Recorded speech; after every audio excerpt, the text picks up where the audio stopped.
I'm so glad to be talking about this because this is really my cup of tea.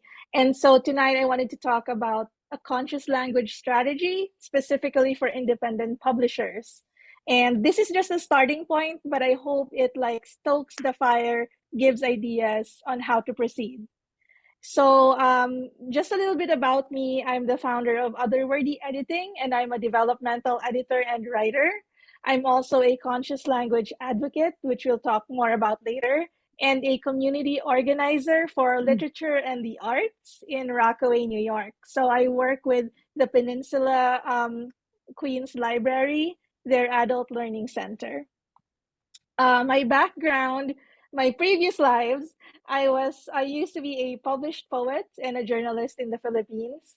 Fun fact is that one of my mentors in poetry is Luisa Igloria, who became the Poet Laureate of Virginia for 2020 until last year, 2022. So bragging rights. But I also used to be a chief strategist officer for tech startups, and that's the perspective that I bring to this talk that I have today. I'm also currently the managing editor for Talking Writing, which is founded by Martha Nichols. She's a professor of journalism in Harvard University and also one of the biggest advocates for conscious language. So I got a lot of my training from her. So I'm here to open up discussion on the need for a conscious language strategy and specifically to give a historical and business perspective around it. And hopefully at the end of it, I hope to give clarity and I'll share whatever resources I have for implementing a conscious language strategy. Oh, those photos, by the way, are like part of my current trip because right now I'm in Lone Pine and I've been hiking around Lone Pine, so it's pretty fun. Okay, so what will we learn today? So, what is conscious language? Why conscious language strategy is important for publishers, how to implement it, and then we'll do short exercises, learn a little bit about what sensitivity editing is and where it fits in, and then have Q&A and share resources. So, let's get to it. So language is a powerful tool and it can help us create the world we want to see. I always want to open with this because I always want to emphasize that one of the reasons that human beings have survived this long and progressed this much on Earth is because we developed two things: agriculture and language, a system of language. So I know other animals communicate, but language also communicates imagination, not just like information, but imagination, and most importantly, ideas. And ideas, as we know, can go viral and it can change the world. So that is a perspective that the perspective that I'm coming from when I talk about conscious language. So what is conscious language? But first of all, let's talk about what it's not about. So conscious language is not about being politically correct, or it's not about anybody's political affiliation. It's not about putting forth propaganda of whoever is in power. And certainly it is, for me, it's the opposite of censorship and cancel culture because conscious language helps us express ourselves even more dynamically. It's a richer expression of the meaning that we have in our lives. So that is the opposite of censorship and cancel culture for me. And certainly for me, it's not about feelings, but it's more about our relationship to each other, how we relate to one another, and the community that we belong to. But now that we discussed what it's not, what is it then? Well, first and foremost, it's about how human language evolves. You know, we don't talk anymore the way that we talked in the 1800s. And even the way we talked in the 1960s, you know, is very different. The lingo that we use, you know, the everyday words that we use to refer to things. And so it's just a practice. Conscious language is a practice of making sure that we are intentionally marking how human language evolves. It's also an intentional practice of our values as human beings, especially our value of empathy, which also really sets us apart from other creatures, other animals. On the business side, conscious language is about business transparency. What are you really about? And you express that with the intentionality of not only what you publish, but how you publish and how you communicate, um, or how you communicate to your community the things that you want to publish. So, we are going to talk about conscious language in the framework of communication and publishing strategy. So the creator of if you are not aware yet, there is a conscious style guide available now as a supplement to the style guides that we are familiar with. So the creator, Karen Yin, is also an editor and a published author. And she said that she coined the term conscious language to describe language that promotes equity and it's used skillfully in a specific context. So I made some notes here specifically so that I wouldn't forget um, everything that Karen Yin wanted to talk about when she talks about specific context. So, what is this specific context when it comes to publishing? Well, it's about the audience, like who you assume your audience is, and who your actual audience really is. Because those are two different things. And in the exercises later, we'll see if we can hash that out. It's also asking if the language and the context in which you publish causes harm or even more disadvantage to historically excluded communities. It's also asking about legacy. How will history alter the impact of your language choices or your publishing choices, right? Okay, so when we talk about conscious language strategy, it's important for publishers because it also involves these three major elements. Um, it's a way for independent publishers to know and serve their community better. But when you reach your readers from more diverse backgrounds, and by diverse, I don't only mean the racial aspect, but also people with disabilities, LGBTQIA, the neurodiverse, and other traditionally excluded identities. So you have your market reach that it impacts. It also impacts reputation management. So when you avoid stereotypes, you also increase your resources to have a better reputation management. It also promotes equitable inclusivity, which means you maximize your resources in your community. You are able to reach, or you are able to open channels to communicate with communities that may not know that your company is a safe space or represents a safe space. But what really is strategy? Why is it so important?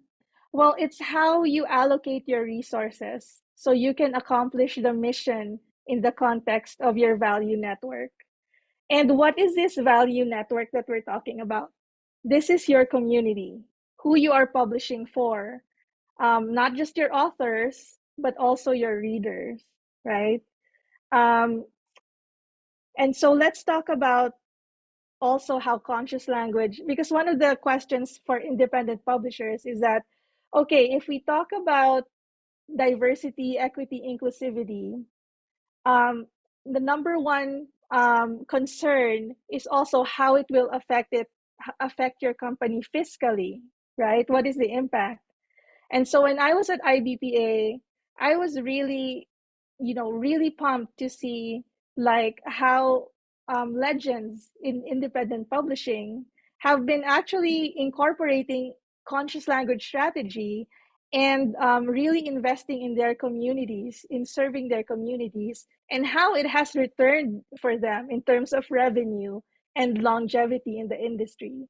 So, an example of this is Third World Press by Dr. Haki Madubuti, Black Classic Press by W. Paul Coates, The Red Sea Press by Kasahun Chekole, Just Us Press, Wade and Audrey Hudson.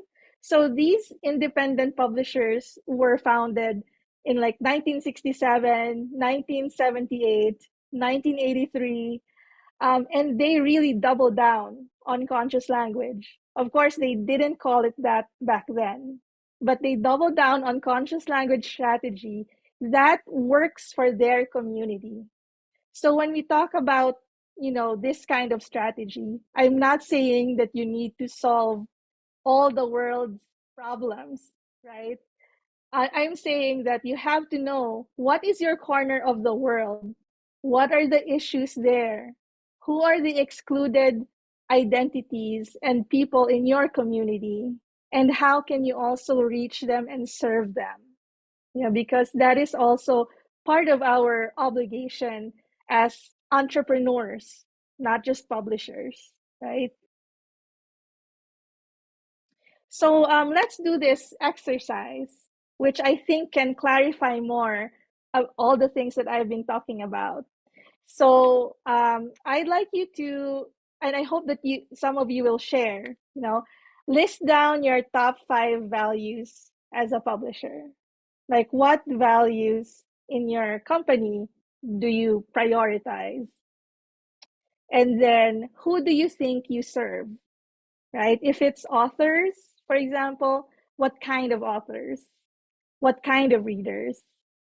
And then how do you specifically serve them as a publisher? And what are the ways that you have or you can communicate clearly that you want to serve them? So maybe let's spend, I don't know, 5 minutes to do this, or 3 minutes, and then let's share a little bit. Yeah, I love this, and our meetings are not always this interactive, so I hope that people do share, and go ahead and just raise your hand icon if you want to share. But I think Yeah, it's fair to give everybody a couple minutes to think about this. yeah. Or chat it, maybe write it in the chat. I don't know.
It's so hard for me to sit silently here.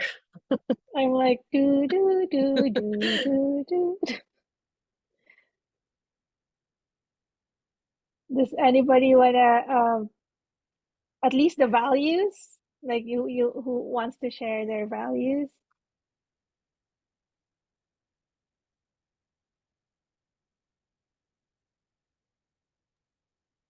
I guess I can try. I'm not sure I came up with five.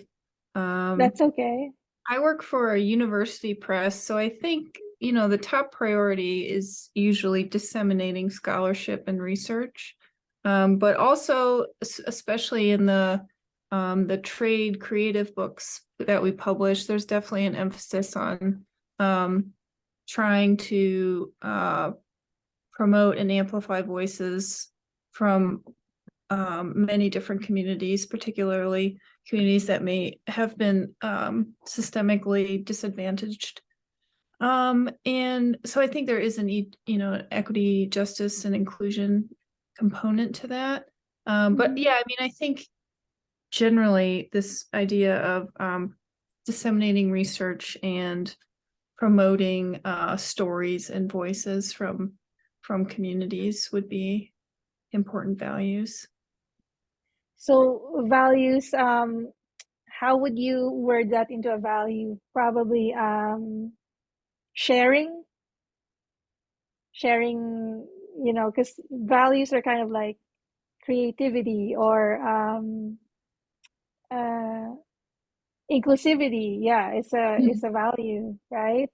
Yeah. Um, like if you think about all of the books that you want to publish as a publisher, like what are the common denominators? What should be like the non-negotiables in terms of what these books do in the world, right? What do your books do in the world?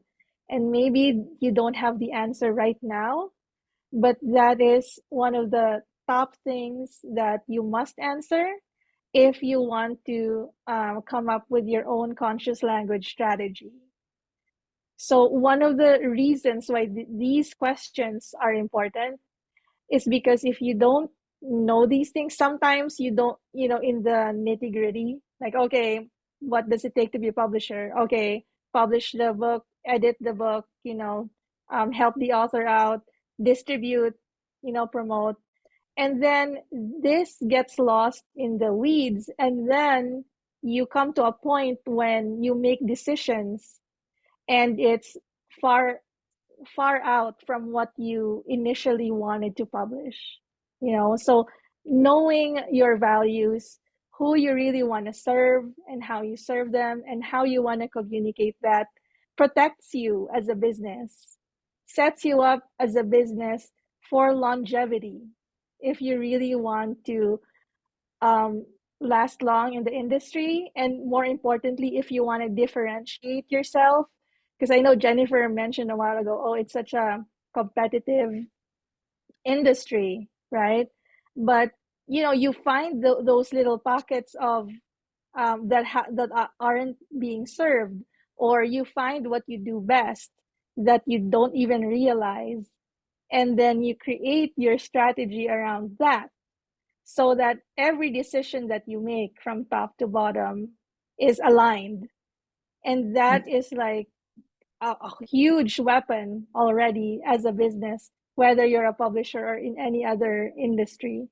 And it's not, you know, monolithic either. It's not an all or nothing. It can change over time because people change over time, language changes over time, the needs of your community changes over time. So these aspects of it need to be revisited, but you need to define them first because it's just good business practice. So it's great that you have an idea of, oh, okay, we really want to promote and amplify diverse voices or underserved communities. But what else are non-negotiable for your business? Is there somebody else who wants to share before we move on? Yeah. Do you see the chat? Do you want to comment on what Gretchen Oh, said wait. there? Well, she has two parts Okay. here. Yeah. So I think I don't know if the first part is her the values? Yeah, I think so. That's it. Presenting novels and poetry in ways to help readers learn and think and experience diverse. Yes, the first part is the values, and the second part is a question that I found really provocative that I need help with.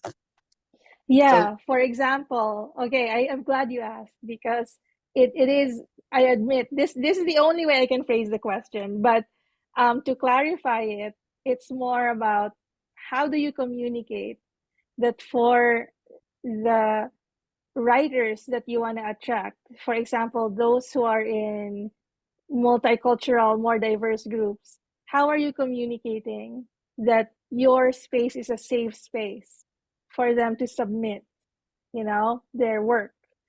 How are you communicating to your readers that this is what your values are? These are what your goals are. And it can be in different places. It could be in your website. It can be in the way you promote, the way you call for submissions. Does it clearly, explicitly state there that it's safe for Black and Brown authors to entrust you with their work and voices, right? So it has to be clear in your communication as well.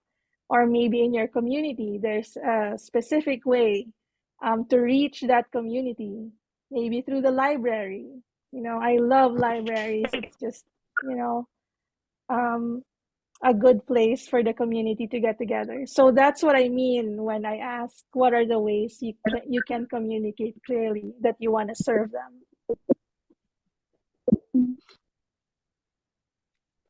I hope that cleared it up.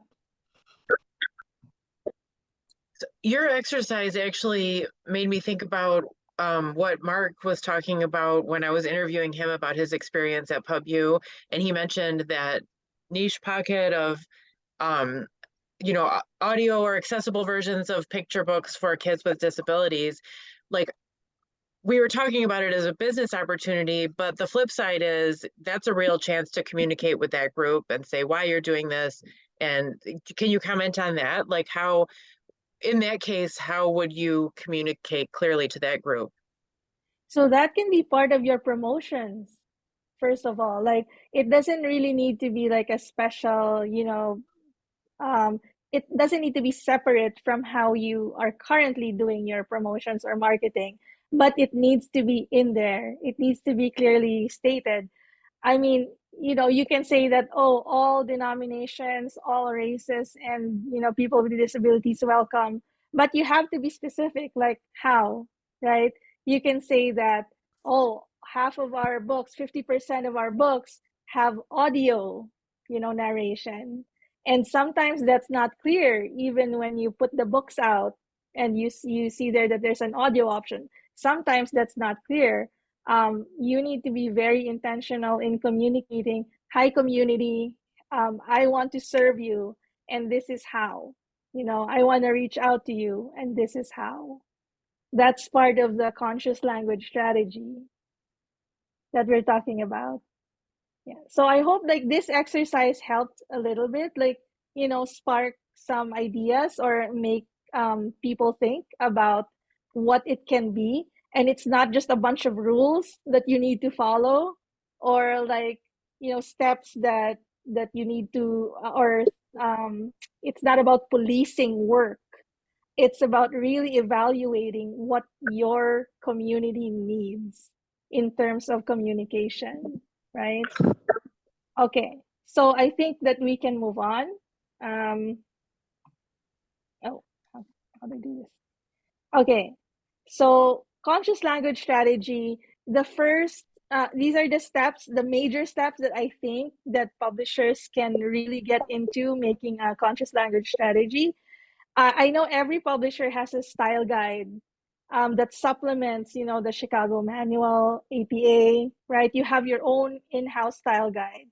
So it is a chance for you to reinforce your style guide with a conscious language strategy, and to remember that it is something that you need to revisit and update on a regular basis. Also, I noticed really in working as a consultant for other publishers who want to incorporate a conscious style guide, um, a lot of the time, the decision makers don't even know this is happening. Like the executives don't even know this is happening. And that's a problem, you know? So this needs to be a decision that everyone in the company, every decision maker is on board with. And that also includes the marketing team, especially because the editorial team, you know, and decision makers might focus more on the editorial side, but then leave out the marketing and promotion language. And this should work hand in hand, right? Another way to really help kickstart a conscious language strategy is to work with sensitivity editors. So sensitivity editors work alongside your developmental editor or your copy editor towards the end of the process. And not every book needs to be edited. Not needs a sensitivity read. And we'll discuss that more later. And another strategy, another way to do this is to be in communication with your community about values and decision making. So if it's your authors, have like a scheduled group chat or a group town hall with your authors. If it's readers, you know, have also an annual thing that really make sure that you are still serving your community well, that you are hitting the kind of stories that they're looking for, the kind of information that they are looking for, but are not necessarily getting from you. Because that's also where you find opportunities. You know, as Jennifer said a while ago and Mark said a while ago, like you discover like, oh, there's probably a niche there, or there's probably opportunities that you missed, but always in the context of serving, right? Okay, so sensitivity editing, when would you need one? So I put here some examples, right? Well, first of all, you need to evaluate what kind of books you publish. If it's academic books, obviously that's very different from fiction or children's books. So set down a clear process to determine whether a manuscript needs to go through sensitivity reading and editing. A clear example that I can cite are in romance genres, you know, when you know it comes to steamy, especially steamy descriptions, a lot of things can get missed. For example, like there's descriptions like, you know, when describing a character, the object of the affection, a Black woman who has, you know, breasts the size of watermelons. I mean, come on. And that's a real example that got a lot of backlash, right? So descriptions and things like that in fiction, slurs and derogatory words in nonfiction. You know, there are moments in memoirs where you're recalling real events that have happened and there are slurs or derogatory words there, but you need to think about it in the whole context of the story and what is the goal of the memoir. Again, coming back to the question, what do you want your book to do in the world? And if that mention of the slur or derogatory word doesn't really add anything to it, then maybe take it out, right? It's not about sanitizing it. It's about tightening, right? Like putting the emphasis on what should be emphasized and not getting distracted by all of these potentially inflammatory words. Denouncing cultural practices. So one of the first and biggest brouhahas in 2020 was this cooking book author that she's famous. I forgot her name, but she made a stew. She called it a stew, and she keeps claiming that it's not curry. It's not curry, but everything about it, the taste, the ingredients, how she made it, it was curry. But she kept like denouncing that, no, I've never tasted curry. This is not curry. So it's like those are the things that you need to kind of like, you know, maybe it makes sense to call it curry, or, you know, at least refer to the cultural origin of the food in the book that she, you know. Anyway, So that usually applies to like health, wellness, and businesses. There's a lot of cultural appropriation when it comes to the wellness industry as well. So having a sensitivity reader who specializes in that would really help. You know, claims of racial and cultural background and affiliation, and then using this affiliation as an excuse to keep on, to include slurs or derogatory words. So that needs to be questioned again. Is this the best thing for the story? What does this do for the story? What does this do for the book, really? Ableist language, harmful and phobic language, um, language around hot takes that are not based on scientific evidence or evidence-based facts. That these are things that would need a sensitivity editing. So these are just examples, and we can discuss more later at the Q&A if you have like specific examples that you want to ask about. So sensitivity editing, it's becoming a hot topic now, and people think it's because of the political landscape, but really it's existed for a long, long time. Like my example here is like even Shakespeare and Charles Dickens had sensitivity editors. um, an author is not perfect. Even a very talented genius author is not perfect, and we know that they need an editor. But a sensitivity editor adds another dimension in the sense that it doesn't alienate certain communities that they want to serve. Like for example, Charles Dickens, um, he was Oliver Twist was edited by a sensitivity editor after a comment from the Jewish community in his neighborhood, about the portrayal, the anti-Semitic portrayal of some of the characters there. He was also edited for his portrayal of orphans, and Shakespeare also in the same way. It's also very common to do sensitivity editing for children's literature. And even back in the time of uh, not Evan Boland. I forgot. I think Evan Boland. Enid Blyton, for example, in 1960. She had a sensitivity editor. Louisa May Alcott had a sensitivity editor. So all of these things, it was just part of the process back then. So as I was emailing with Jennifer before, I was saying that there's a lot of brouhaha about sensitivity editing, but it was just part of the process before, because businesses were close to their community and wasn't so corporatized, you know. Being the thing that we lose by being corporatized is that we don't think about humans as human beings anymore, but as metrics. And I think that's a big disadvantage for businesses these days. So I think the more that a business doubles down on serving their community and not just the metrics, it's definitely an advantage for the business. So Crystal Shelley, who is one of the best sensitivity editors out there in terms of cultural writing, she says sensitivity editing evaluates the way an identity or experience is portrayed in writing. So it answers these questions.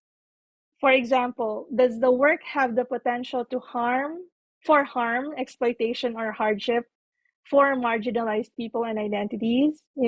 Even in humor, even if you say things in humor, and there's obviously latitude for that, but how does it affect those marginalized people and identities? Also, is the author truly the best one to write the experience or identity? Are there really no good authors from that experience or identity to write that story? You know, or is the author themselves practicing or embodying harm and exploitation? That's obviously a value call for the business. It's not a moral judgment, but it's a value call for the business whether or not they want to take that on or not, right? And so I wanted to do one last exercise, and I think we can do this if people are comfortable with it, based on the things that I've shared before in your own company. Like, what conscious language strategy do you think your community needs right now? Or give an example where you would need a sensitivity editor. Has anybody have an experience working with a sensitivity editor?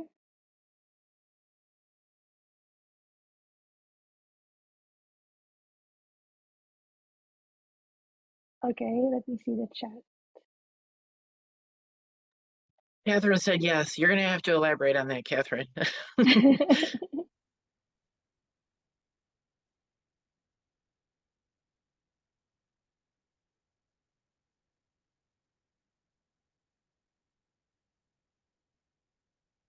She said, I And hired someone to read and evaluate one of our forthcoming books. And how was your experience with that? Was it how you anticipated it would be?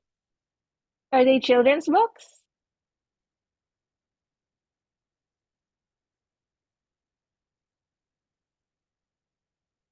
Oh, Elizabeth also says, we deal with slurs and whether to elide them in given context quite often. Okay, okay, I see. LGBTQ titles for adults. Right. And is Elizabeth also dealing with fiction, publishing fiction?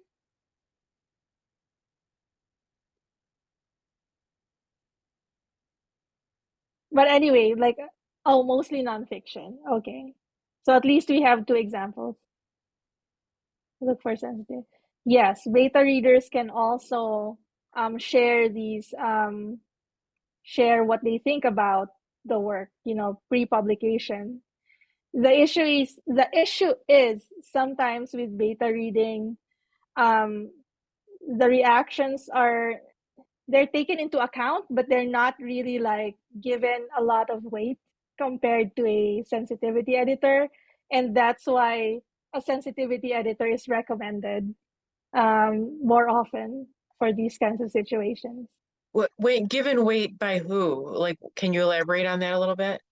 By the company. Like, for Okay. example, I'll give you an example. Like, one really hot example is American Dirt. So when it was beta read, there was a lot of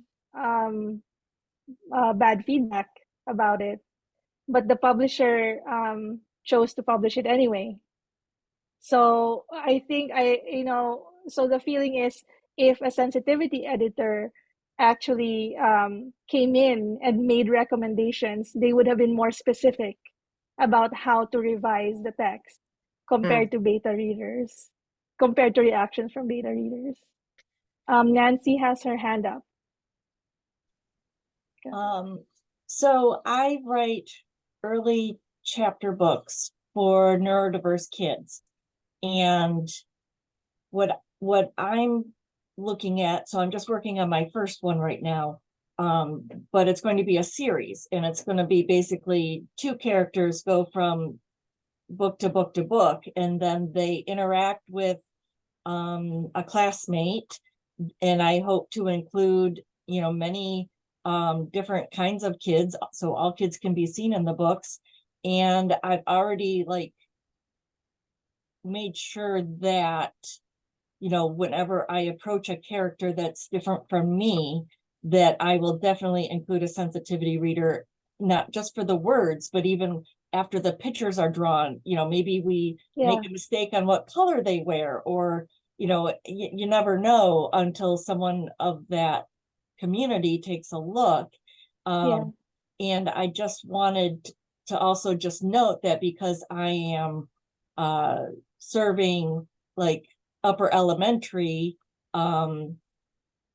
that I'm not going to go heavy deep in any of these areas, that it's not my space or place to do that work. And I would hold space for other people to do that work in their work, but for me, I'm just going to tread very lightly and just hope that everyone just feels included. So That's great. That's a really good start and a really good example. And I feel like we are in such a wonderful place, not just in publishing, but in any industry, to really, reflect reality. Because 50% of the US is BIPOC, for example, Yeah. right? But that's really not reflected as the default. Mhm. And now we have a chance to kind of reflect that reality by doing all these things, by incorporating conscious language strategy. And I think that's where the real opportunity is, you know? And so, yeah, so I guess my conclusion and my call to action is that as independent publishers, conscious language strategy is actually a selling point, or like not just a selling point, but a differentiation point that we have. um, you know, it will put you ahead of bigger and less nimble corporations because, you have the big five. I don't know. I don't know how they're going to do that. Like with everything entrenched and with them being beholden to investors who want to 10x everything, and that's not, I don't know how that's realistic. But independent publishers have a real chance to affect real change in their communities and in the people that they want to serve. So I think this is a good conscious language strategy is a great opportunity, and a great thing to incorporate in the business. Neva, So, I wonder if you can comment on Michael's comment in the chat here. He oh, says sorry. no, that's okay. He says we can't afford a sensitivity editor, so we rely on close editing from our editorial board plus the input of beta readers. I mean, I can relate to that. Like, I've worked with a sensitivity reader one time, but it's not something that I regularly budget for. Do you have any input on someone who might be in that position? And if you have limited resources, what are the best steps that you can take? Yes, and for me, I would say start with where you are, and if it's beta readers and you take the input of beta readers seriously, maybe start with that. But also you can judge whether a work needs, because again, you don't need sensitivity editor for everything, right? And if it's something that is in your wheelhouse and you know your community, maybe beta readers are enough. So I am not an advocate of one size fits all. You don't need a sensitivity editor all the time. But if you have a particularly um, difficult work, or a work that you're not very familiar with come in and you want to publish that, then I say you need to invest in that. And I'll give links later. If you connect with the community of sensitivity editors that's also connected to the founder of Conscious Style Guide, I'm sure that there are ways to work together that doesn't need to cost like an arm and a leg, you know. Not that I'm saying that it's not worth it. Of course, it's worth it, you know.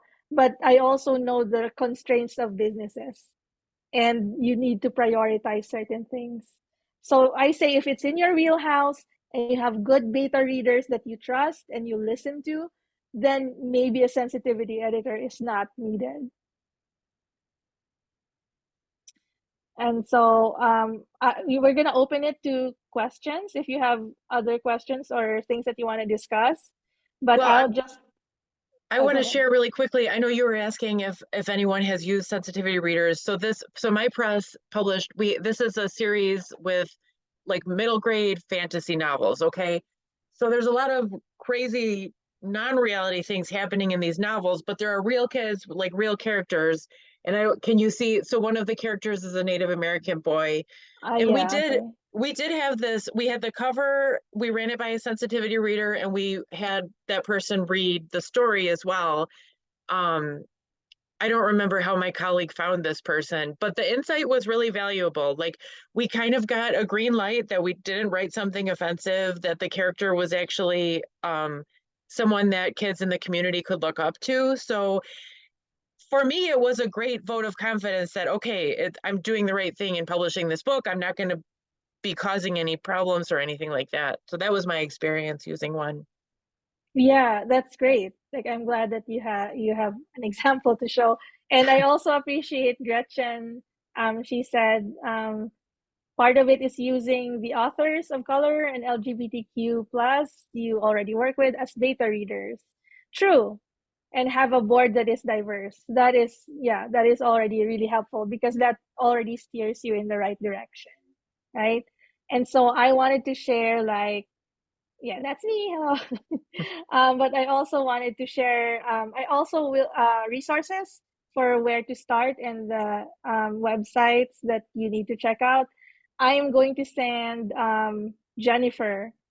Where is it? Yeah, here. I'm going to send Jennifer more than this, but I would say these four websites are good places to start, So especially yeah, Conscious Style Guide.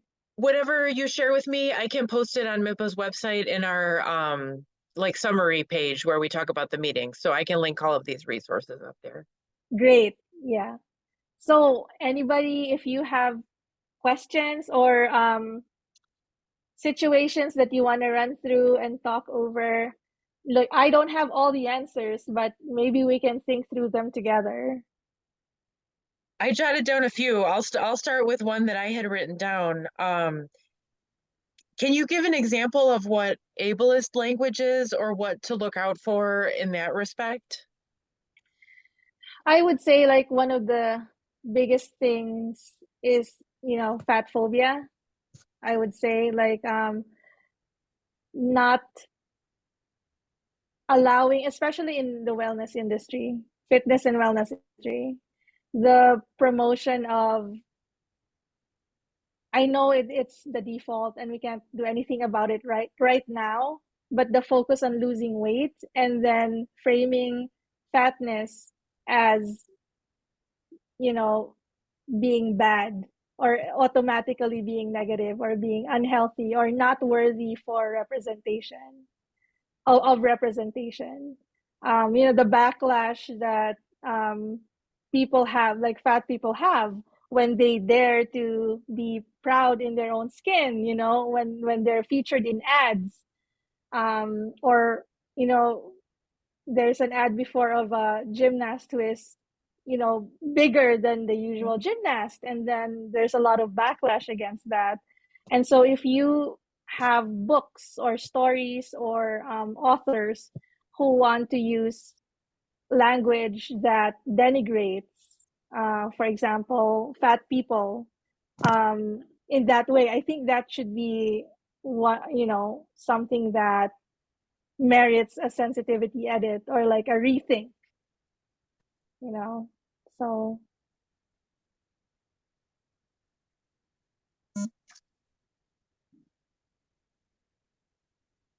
I would like to give a couple of illustrations, examples from our own experience with Blue Cedar Press.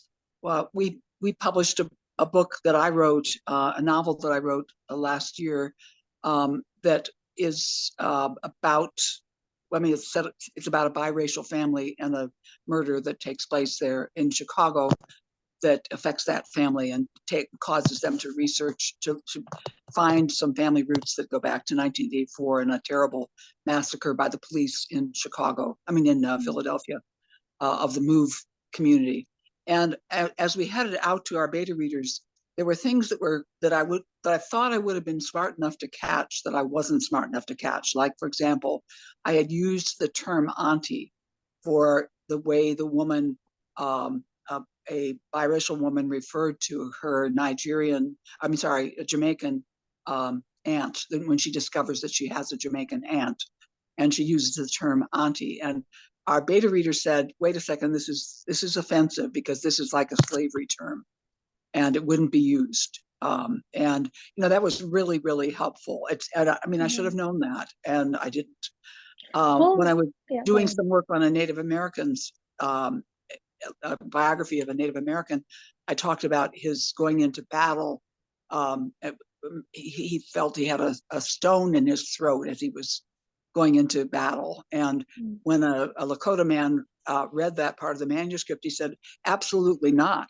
We carry stones as we go into battle to give us courage. A stone would not be used in a negative way." So, those are just sort of small examples of things that you just don't catch if you don't have the sensitivity feedback, whether it comes from a professional or whether it comes from beta readers. Yeah, exactly. And for me, it's not about being perfect, right? It's about being transparent in the process, being transparent in how you intend to publish each book, the what goes into that.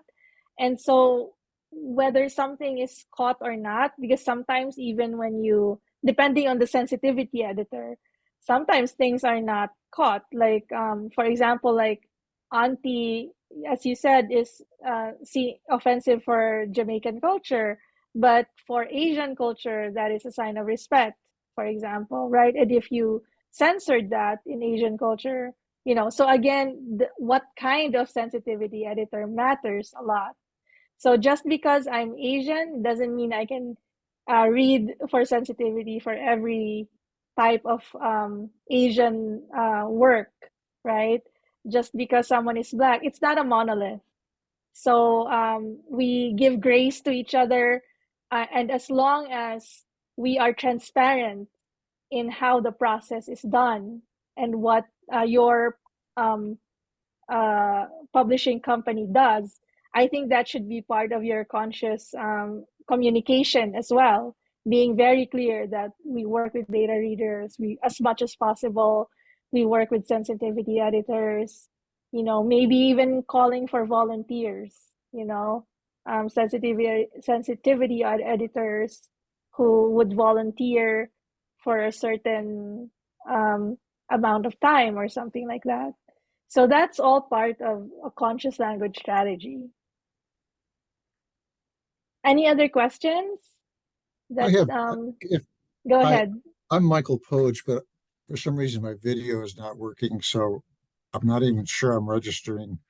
I mean, Well, we I've can hear you. registered, We can hear but you you. can hear me. Okay. I'm also with Blue Cedar Press. And I want to, if I can, just go back to the first exercise that we did, which was really helpful, and might lead us. I'm the founding editor and the owner, which means I get all the liability, but but that's fun. And we're trying to stay in business, which is really, really difficult. But in terms of the top 5 values, I listed, we try to nurture our authors and our editorial board right from the beginning, to make, once we make a decision that we're going to publish so and so, we meet with them right away. Zoom is usually the way we do it. And also we, I get the editorial boards. We've already had the editorial board's opinions, and our board is very, very outspoken. They won't hold back, which is really great. Yeah, that's good. The next thing is to be as inclusive as possible, and I know that's kind of it's almost jargon now. Yeah. But that's the direction we're going. And another thing is to publish underpublished authors, no matter what community they come from. And to figure out our corner of the world, we just figure it's the world, and we take pride in our community location, which is Kansas. There are some presses in Kansas that are very good. They're very active, but they focus only on Kansas writers. And we decided a long time ago that that's not the way we were going to do it. And a question here too. I guess we have a mission statement, which is just to publish excellent writing from the prairie to the planet. and we want to live by that statement. Again, no matter what the smaller communities might be within the umbrella community. Mm-hmm. And it's a constant struggle, both with things like Amazon, when we've had difficulties with Amazon, Mm-hmm.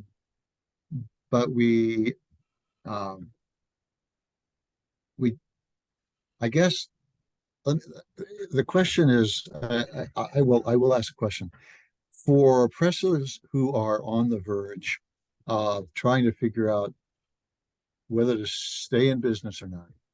Mm-hmm. I mean, just a couple of things. We've maintained a fairly steady bank account. I mean, you talked about finances. We've maintained a steady bank account that's pretty low, but it's Mm-hmm. been pretty much the same over the last 5 or 6 years. Um, and we get we do get some good writers, and we get them from Japan. I mean, we, somehow the word gets out through our website or other ways. But at the same time, we're also getting older, and uh, I mean, both my wife and I and other people on the board uh, are not 18 or 26 Yeah. anymore. Yeah. And so what we're trying to do is figure out a succession plan, and Mm-hmm. without giving up the press, without the press disappearing. I'm not trying to hold on to the press necessarily. I'm just trying to make sure it um, stays in the world in good ways. Any advice on that one? Well, I was going to say like it. Um, I don't know. Of course, this is about conscious language strategy, but it also sounds to me like it's a promotional clarity on your promotional strategy as well. Um, you say that you're in Kansas and you're serving. You've made a decision long ago to serve a particular community, especially underrepresented communities. Um, do you know who your community is in Kansas, for example, or do you know who are your readers? Because you know your authors, but Mhm. it might be worth it to look at who your readers are and Okay. then communicating clearly, like what kind of readers you would want to attract at the same time. Right. Okay. I mean, Yeah, so I go ahead. yeah, no, I was just gonna say we live in Wichita, which has about 500,000 people. It's the largest city in Kansas. Yeah. So it's very diverse, actually, and Mm-hmm. at, at at many different levels. Um, we live in a pretty diverse neighborhood, and Mm-hmm. um, so and we do know some of the leaders of the various communities Yeah. within our city, and we know. I mean, I'm a fourth generation Kansan, so Mm-hmm. I know something about the 3 million people that live here. You have uh, legacy too, if that's the case. So I yes, I was going to say that don't be afraid to reach out and ask for the specific help that you need. You know, you don't always need to look like you've got it together as a business, especially if you are going to lean into serving your community. If your press is having difficulty in distribution, if your press is having difficulty, you need more um, placement in local bookstores or local establishments. I think that it's worth it really leaning into your community and telling them what it is exactly you need, or maybe conducting like open forums with the community. Like, what do you think of our books? Like, what kind of books or stories do you want to read more of? You know, um, I don't know the specific situation, but for me, a lot of businesses think that they have to hide it when they are struggling. But I think the opposite, especially now, the opposite is true. The more transparent you are about your values and what you need as a business, then you will find people who will be able to help you or who want to help you. And we have um, we have a good collection of activists in our in our community. Yeah. I mean, sometimes they come and go, and but they would be good resources. So thank you for responding Yes. to the question. Well, yeah, it's a good question, Michael. And I want to say too, come back for our October meeting about scaling a publishing business, because maybe that might help. I'm not sure. But Neva, I have a follow-up question. If you're talking about learning who your readers are and understanding what your readers want, can you comment on how to do that? Because I'm trying to wrap my brain around how to get to these people and ask those kind of questions. Well, this is where really technology comes in, because you don't, and I don't mean dancing on social media, okay? Because, that's out of the question. But if you've been in business for a while and you have your authors, you have a stable of authors, you can reach out to your authors and ask them who do they know who has bought their books? And then come up with, I don't know, even quarterly open forums or town halls. Let's use technology to get to direct to consumer experiences. This is about getting, going direct and really connecting directly to the consumers. It's not about reach or likes or comments. I think that connecting directly um, to readers or similar, let's say you want a certain segment of readers that you think you don't have yet, connect with publishers or connect with authors maybe who have that kind of audience, and then pick their brain or have them as a guest for a webinar, like, or a co-promotion live chat or something like that. There are different ways or strategies, but for me, if you don't reach out to your resources or people that who think who might be able to help, like, you'll never get your answer, right? And the worst is that they'll say no, for example, and that doesn't really like give you a disadvantage. One of the When I was starting out in editing, I think one of the biggest advantages for me is that I'm okay to be embarrassed. I'm okay. I like reaching out to people, and I like learning from people, and also trying to see how I can help them, whether there's monetary exchange in the first place or not. So I think in the same way, we have to veer away from the corporate way of thinking about strategy, and really remembering that strategy is maximizing what resources we already have. What do we have, and how do we ask these resources to help us with what we need? I hope that helped. Okay, Nancy has her hand up again, I think. Yes. Go ahead, Nancy. I wanted to respond a little to Michael because I also went to PubU, and what was amazing there is everyone was supportive of everyone else, almost to the extreme. Like, we were there, like, learning about each other, making connections. And I just felt like, 6 months from now, if I have a question about the type of business that's similar to so-and-so, I feel I can pick up the phone and reach out to them. So I wanted to express to Michael that maybe you haven't, I don't know if you've gone to PubU or not, but like, just to know that, like, people in our community here at MiPA, and then like even the broader community, where, reach out and, maybe even, I love the idea of a town hall and just getting together and having discussions like we do here, but, maybe a more like concise group or something like that, or people that you have met through your authors and things like that. So I just wanted to say that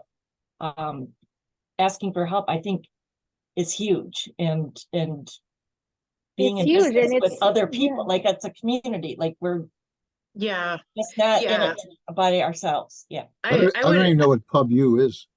it's so IBPA is the National Publishing Association for Independent Publishers, and every year they put on a conference called PubU. It just took Okay. place in California. It sounds like this next year it'll be either in Denver or Minneapolis, possibly. Yeah. I was going to echo that a little bit and say, I don't know if you're an IBPA member. So our MiPA membership is free. The IBPA membership is paid, but they do offer, I think, like quarterly roundtable discussions for members. And the last time I participated in one of those, they separate you based on publisher type or size. And I found myself in a group of people that I had not met, but they used my same distributor. They had like the same kind of issues I had. So it was really helpful to talk to them. I also wanted to add, ahead of each of our member meetings on Zoom, we have the 30 minutes of networking time. So you can for sure come, and even if all you need to do is vent, like I am 100% on board for that, because I'm usually the one venting about my own publishing company. So yeah, we are here for you. That I am helps, a member and I'm a paid member. Yeah. So we just haven't, it takes so much. We're actually retired. No, you're not. It Theoretically. doesn't Wow. sound like it. No, no, not at all. Like, we teach overseas in Bosnia, and we got this press. We're both writers ourselves.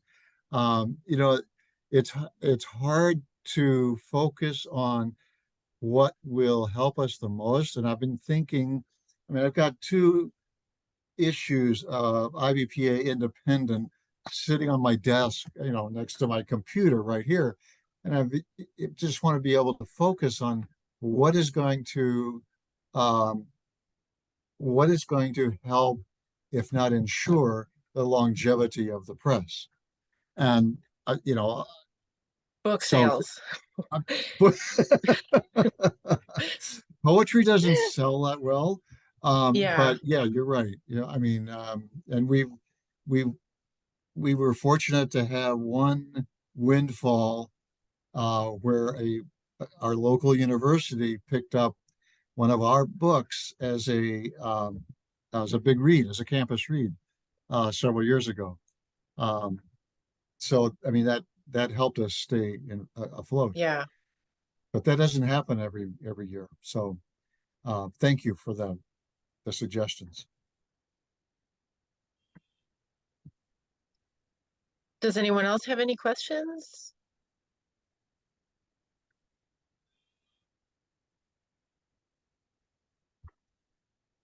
Well, thank you very much, Neva. Thank you for your time this evening. Thank you. This was really great, and I Yeah, enjoyed talking with everybody.